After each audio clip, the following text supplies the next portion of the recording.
maglakad ako niya sa labas, kahit yung aminin ko, minsan maglakad ako na yung pants ko, botas, nakachinelas, kasi ako di ko feel, di ko ramdam yun. Ang sa akin lang kasi, isa lang din akong taong katulad nyo, pero hindi ko mapigilan yung guilt.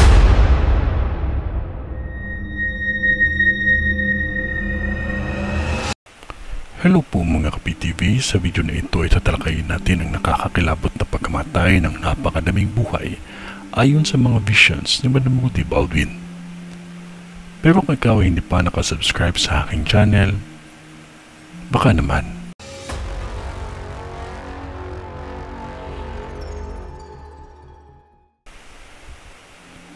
May nakikita ako ang aksidente sa himpapawid, ilan sa mga lugar ng Asya at kasama na dito ang bansa natin.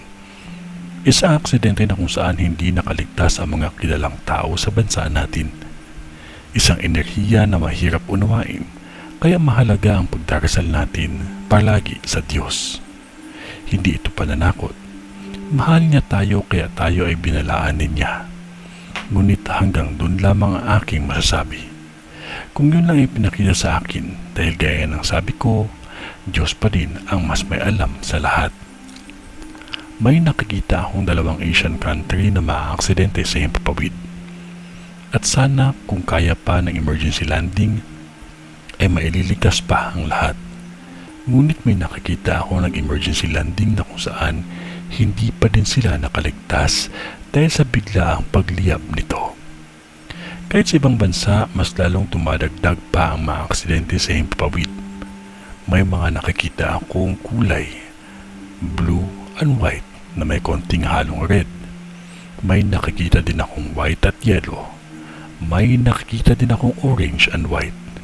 May nakikita akong kulay ng bansang watawat ang kanilang kulay. May nakikita din akong aksidente sa kalapit na bansa natin. At tatlong aksidente ito. Huwag po kayo magpadala sa takot. Labanan natin ito ng taimtim na dasal at huwag nating kalimutan ang manalangin tayo palagi dahil Diyos ay walang imposible. Ito ay ang vision ni Madam sa himpapawid. Sa ngalan ng Diyos Ama, ng Diyos Anak at ng Diyos Espiritu Santo. Amen.